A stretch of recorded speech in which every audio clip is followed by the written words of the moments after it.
Госпожа Диана Джендова ще представи и следващия участник, Матвей Садовски. Ще си говорим на тема информатика.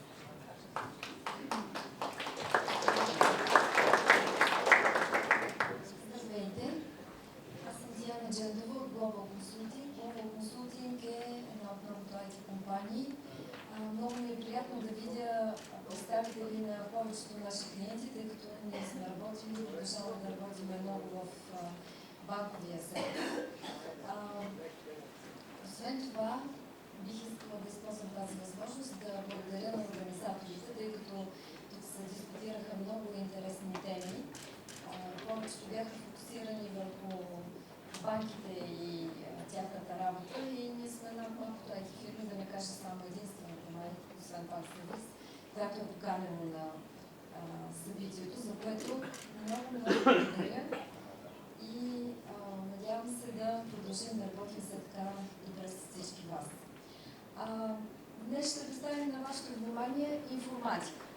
Информатика е американска компания, софтуерна компания, която е абсолютен, безспорен лидер, световен лидер в Data Management.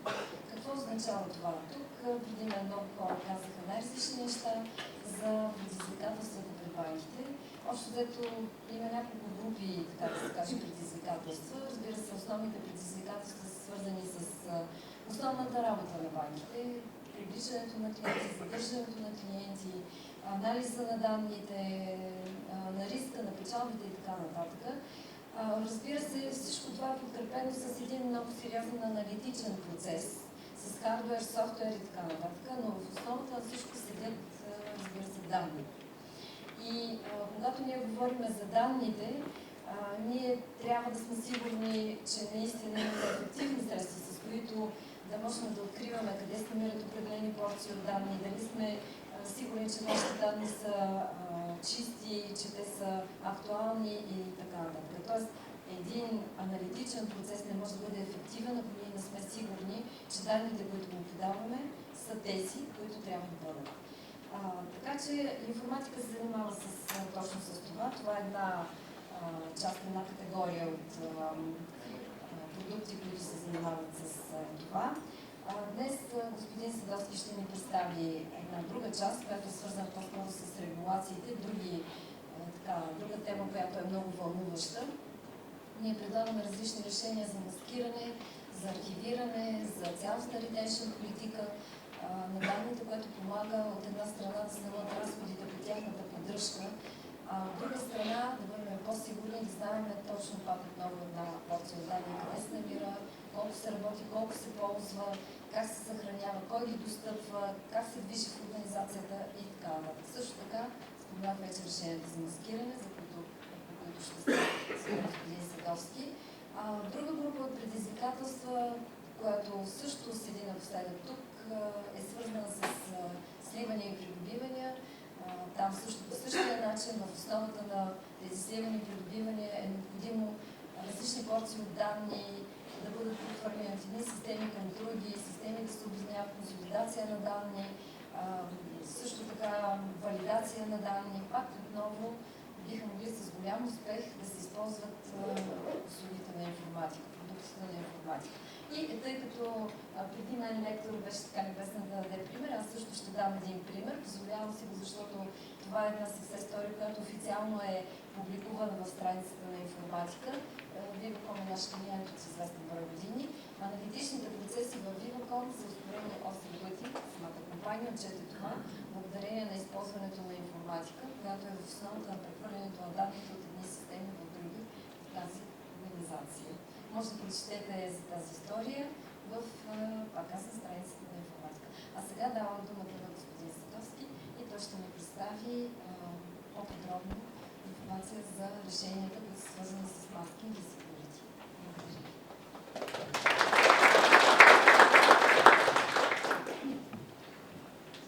Thank you very much, Diana. I have to switch to English because my Bulgarian is not as good as I want it to be, so you'll have to listen to English. And I really appreciate that you are here because after lunch, to listen to heavy software lectures, it's not easy. So I'll try to make it as short as I can and also interesting as I can. And I'm also happy that I was after Vivacom, because I understand that Vivacom is dealing mainly with data centers and data recovery and all this stuff. So we are in many places, we are complementary to Vivacom, because after you are putting your data in Vivacom, in the data center, we can take care of this data and actually manage your data in a very good way and improve the quality of the data. And I'll give you some examples how we are doing it. Mainly, we will focusing today on data privacy, but Informatica as a whole is a data management company. We were founded 26 years ago. We are the largest in data management. We are an American company, and we have a revenue that is the largest in this area. Many of the big banks and organizations worldwide are using our software systems in order to improve the quality of their data. Here you have a partial list. I think that in the end of the year we will cross 10,000 customers that are using our systems. So we are meeting today customers in what we call the digital transformation. It's not a project, it's a journey. Each organization is trying to move from the current situation to a new situation and try to make new business and more business and to achieve new goals that are needed in order to exist. In order to do it, they need technology. They are using ERP systems, CRM system, billing system, etc. Of course, hardware and software tools and databases and so on. We are concentrating on the data itself. We don't have applications for the end users. We don't have infrastructures. We are taking care of the data from several different aspects and points. So the challenge today that all the organizations are facing is first how to deal with the volume of the data. And again, I'm using the Vivacom lecture. I understood few words. So you said that you are supporting IoT. IoT is one of the main applications that is bringing a lot of data to the organization, because the machines are talking to each one and creating a lot of data. We are talking about the era of cybersecurity. A lot of data is coming from cybersecurity applications. We are dealing with a challenge of how to manage the data and how not to lose the data, how to integrate the data, how to synchronize the data, and the volumes is very high. The second challenge is that we have many new users. If before many managers and users wanted to see just reports, today they would like to search for the data, to use special self-service application, and if we take an example of the data analyst or business analyst, they would like to find the data, evaluate the data, build the analytical model, and use the systems by themselves. So organizations have many more users than before. The third one is data types. We see organizations that are moving to get values from text, from pictures, from video. Every kind of data is valid in order to gain more information and to get better insights, what to do, how to act. The fourth one is about moving to the cloud. I don't know how cloud or the move to the cloud is strong here in Bulgaria, but it is a very focused area in the US, for example, and in some countries in Europe. And I'm sure that in 3 to 5 years, many organizations will start to move the data to the cloud. You don't have to declare it. Just if you use applications like Salesforce, you are actually in the cloud. So moving to the cloud creates a lot of new challenges, because you have information which is on-prem, and you have now information which is on cloud. How you integrate between the two? How you move the data fast? How you keep the quality of the data? So moving to the cloud has a lot of advantages. One of them is flexibility, for example. It's very flexible to work on the cloud. But at the same time, it's very challengeable. You need to take care of the data that is moving forward and back from the cloud. The fifth one is about artificial intelligence. So artificial intelligence is a capability that customers demand today to have it in all applications. Why? Because they would like the application to learn how the organization is moving, what they are doing, what are the targets that they have, in order to improve every time and to give better results in every report or query that the system is being asked. So using machine learning and artificial intelligence capability is now one of the main challenges organization has. We today will focus about cyber security, we will focus about compliance, because the topic of this lecture is about data privacy, data security. We know that the threats coming from outside the organization are growing every year, and we also know that also in the non-production systems or databases, there are many links, and organizations should take care of the production as well as the non-production, the test and the development systems and databases, so they will protect the data that they have in the organization. We are having two main products in order to support this initiative of protecting the data. The first one is called data dynamic masking. Data dynamic masking is mainly for the production systems.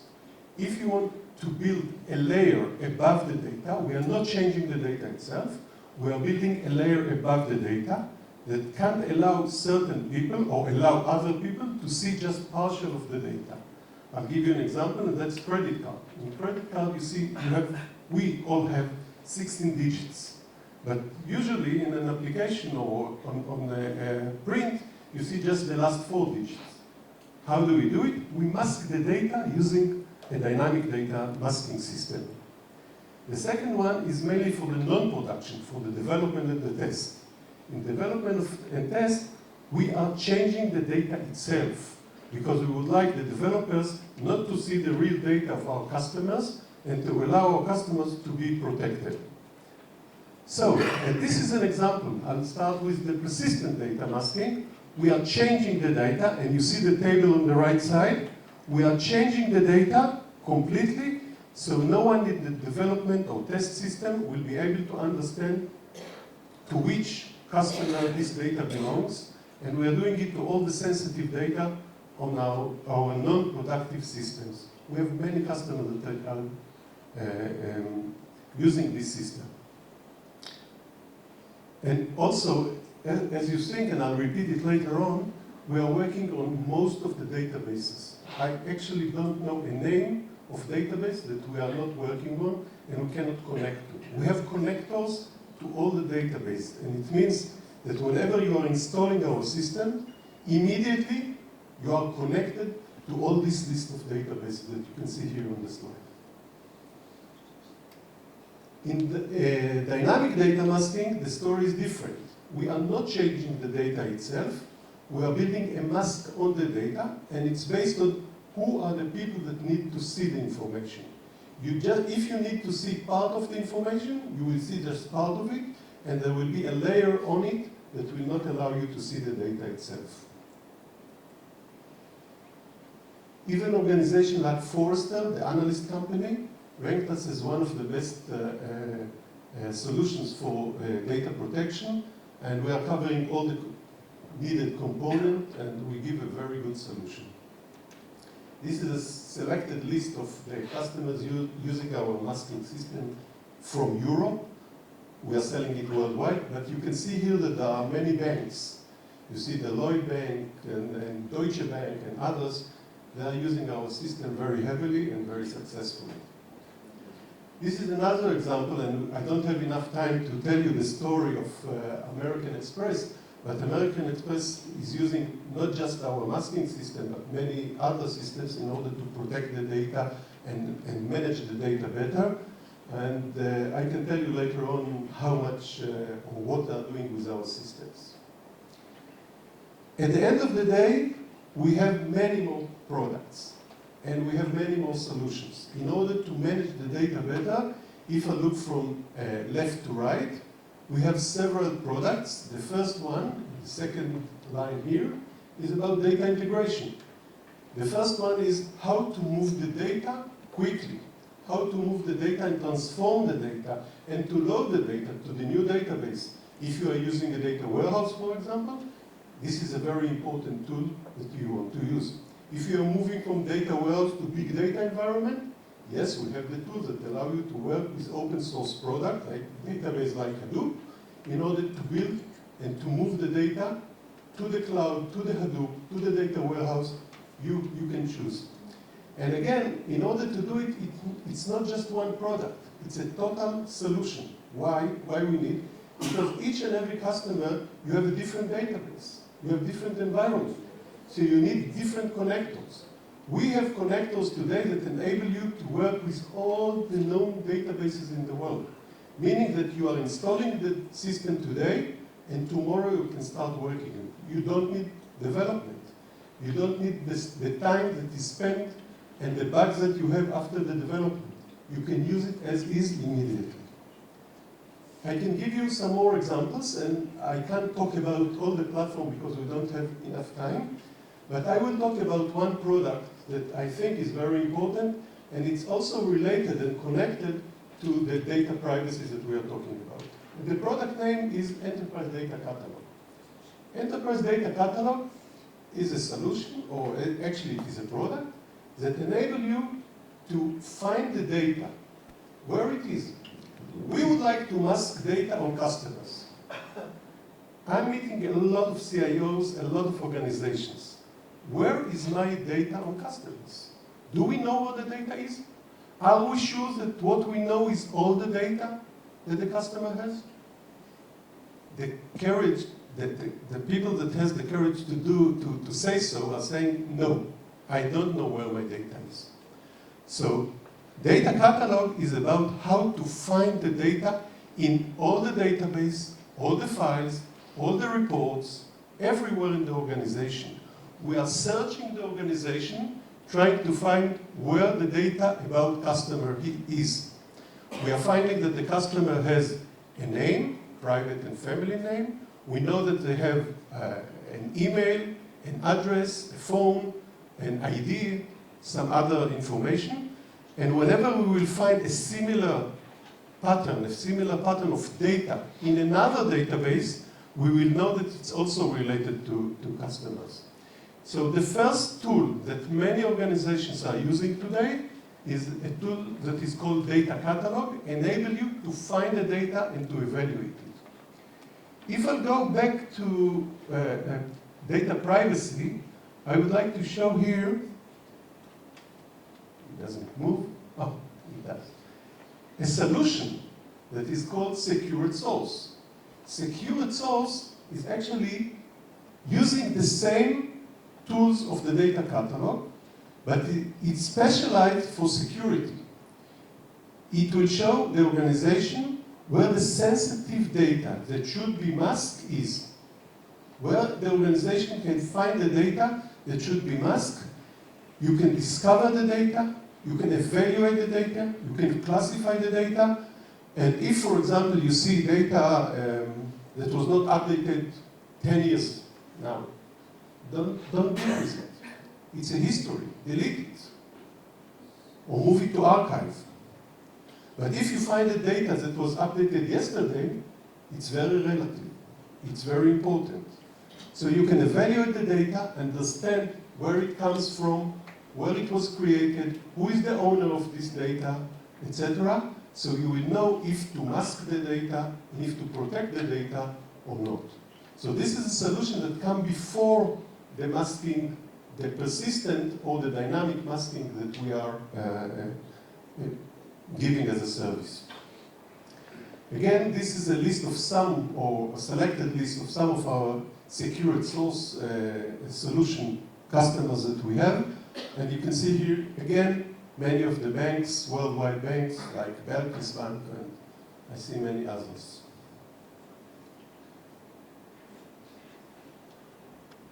Any questions?